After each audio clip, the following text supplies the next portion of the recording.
इमरान खान साहब का जो स्टैंस है, जो स्टेटमेंट्स उनकी जेल से आ रही हैं, वो काफ़ी हार्ड स्टैंस है, उसमें लचक नहीं नजर आ रही, वो फ्लेक्सिबिलिटी उसके अंदर नहीं है। आप क्या समझते हैं कि ऐसी सूरत में जब ठीक है उनकी पार्टी ने बड़ा मुकाबला किया उस जबरो इस्तबदाद का जो उनके खिलाफ रवा रखा गया, लेकिन उसके बावजूद पॉलिटिकली मतलब थोड़ी सी स्पेस दे के थोड़ी सी स्पेस मिलती होती है, बिल्कुल ही आप स्पेस ना दें, बिल्कुल ही लचक ना दिखाएं, तो फिर मामला आगे जो उनको तवक्को है उसी तरह से हल हो जाएंगे उनके ख्याल में। आपकी राय इस पे क्या है? किसी भी तहरीक के लिए दो होते हैं ऐसे ऑब्जेक्ट्स कि जिनकी तरफ लचक दिखानी चाहिए, कुछ दिखानी पड़ती है और कुछ नहीं दिखानी पड़ती। मैंने मिसाल के तौर पे 2 साल और मेरे दोस्तों ने, हमने पूरे 2 साल मार्च 2007 से मार्च 2009 तक पूरे 2 साल एक तहरीक चलाई जो वकला की तहरीक के तौर पे जानी जाती है। और उस पे हमें ये फैसला करना होता था कि किस हद तक वर्कर को इस वक्त ले जा सकते हैं, हम किस हद तक नहीं ले जा सकते। वो साथ भी रहे, उसका जोश जज्बा भी रहे, उसकी आंखों में ख्वाब भी रहे, उसको नाकामी कैसे 2-4 ना होना पड़े, बहुत मर्तबा उसकी कामयाबियाँ, छोटी छोटी कामयाबियाँ होती रहें, और ये वो वर्कर चलता रहा है अनटिल द फाइनल पुश, और वो खुद क्रिएट हो जाती है। मेरे ख्याल में जो भी अगर सक्सीड करना चाहता है तो बेशक एडमिनिस्ट्रेशन, क्योंकि एडमिनिस्ट्रेशन अपना बहुत, ये जो है इंतज़ामिया और ये हुकूमत, ये अपना सारा जवाज़ खो बैठी। ये अपने खुद अपने हरकतों से खोया इन्होंने अपना जवाज़। लोग किसी ने इनको कोई पसपाई इनकी नहीं की, इन्होंने जवाज़ खो दिया क्योंकि इनसे मईशत इनके काबू में ही नहीं रही। तो ये कितने भी फिगर्स देते रहे, लोग जो खुद जाके जिसने आटा, चीनी, केला, सब्ज़ी ख़रीदना होता है, उसको पता लग रहा होता है कि कितने, पिछली दफ़ा जब मैं आया था इस बाज़ार में, सस्ते बाज़ार में, तो क्या कीमतें थी, आज क्या है।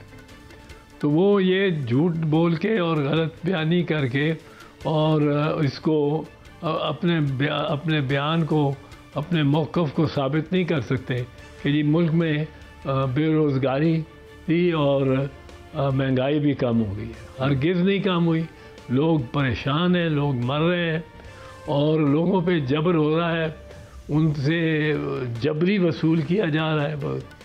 तो ये ऐसी हुकूमत के सामने तो बिल्कुल बेलचक होना चाहिए। और मेरा ख्याल है जो इस वक्त तो मैं समझता हूँ अगर इमरान बेलचक रहा और उसने कोई इनके साथ कॉम्प्रोमाइज़ ना की तो ये खुद बहुत मुश्किल में फंसते जा रहे हैं। इनकी खुद की बड़ी कोशिश होती थी। आप सोचें कि ताने जो देते हैं ख्वाजा आसिफ साहब कि आपने अगर ये कमीशन को, जुडिशल कमीशन को तस्लीम नहीं करना था तो आपने 2 नुमाइंदे अपने शिबली फराज और उमर अयूब खान क्यों भेज दिए इसमें?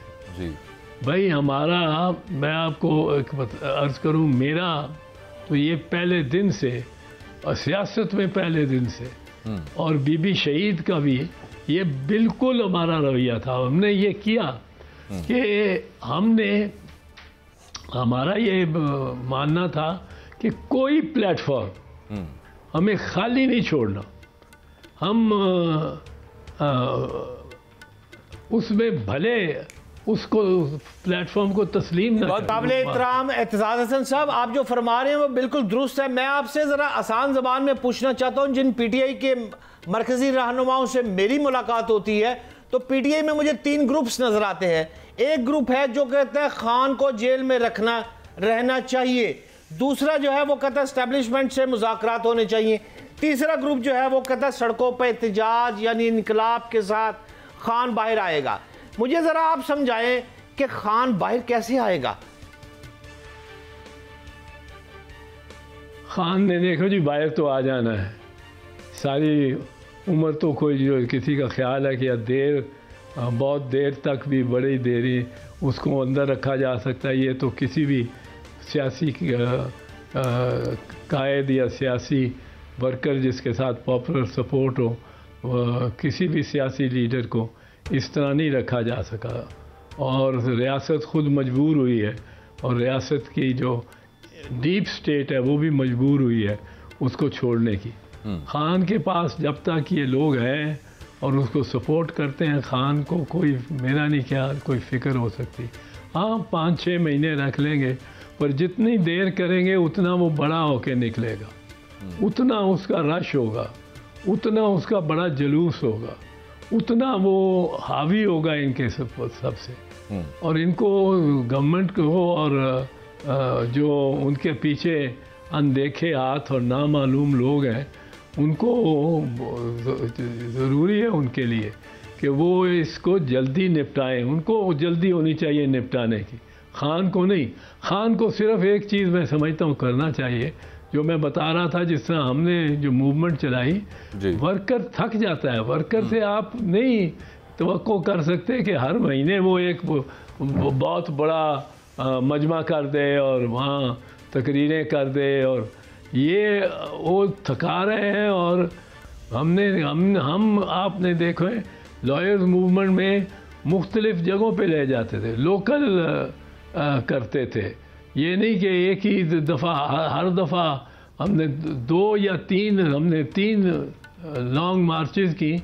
पहली लाहौर से इस्लामाबाद 16 जून 2008, और उस रोज़ हमारे भी जो ज़्यादा तेज़ तर चलने के में यकीन रखने वाले थे, वो उन्होंने यही नारा लगाया 16 जून के लिए, जब हम डी चौक में पहुंच गए कि धरना होगा, मरना होगा, लड़ना होगा, बहाली तक भी धरना होगा। उस क्राउड को मैंने डिस्पर्स किया। मैंने उनको कहा जून का महीना भाई साहब, ये रड़े मैदान पे कंक्रीट परेड ग्राउंड पे आप बैठे हुए हैं, ऊपर साया कोई नहीं है, कोई शामियाना नहीं है, गवर्नमेंट ने आपको शामियाना लेने नहीं देना आप कहीं से, और आप धूप में, कड़ी धूप में किस तरह बैठ सकते हैं। बिल्कुल रात ही को जाएं और फिर बुला लेंगे आपको। पॉलिसी का तो फिर जब हमने बुलाया उस वक्त वो, मैं चौधरी साहब, मेरे ना जहन के अंदर ये फंसा हुआ है। आपने पहले जो मैंने आपसे सवाल पूछा उसका तो आपने बिल्कुल क्लैरिटी वो सारा कुछ कर दिया। मेरे जहन में सिर्फ ये है कि पाकिस्तान में मुक्तदरा के साथ सियासतदानों की जब भी अनबन हुई है, रिट्रीट का लफ्ज़ तो उस नवाज शरीफ साहब ने भी जेल में थे, बाहर जाना था, उनकी पार्टी ने रिट्रीट किया, थोड़ा सा बैक स्टेप लिया, फिर पीछे वो क्या हो गया। मैं ये नहीं कह रहा कि डील कट कर लेनी चाहिए, लेकिन मैं सिर्फ अर्ज ये कर रहा हूँ कि रिट्रीट थोड़ी सी भी ना हो, taking 2 steps back to move forward 4 steps, 4 step आगे जाने के लिए कोई 2 स्टेप पीछे। मैं इस सेंस में जानना चाह रहा था कि ये आप एहसास हो गया, आपको क्या लग रहा है? मोहम्मद अली बॉक्सर की मिसाल दे रहे हैं बाजवा साहब, एतजाज भाई, रोप डोप।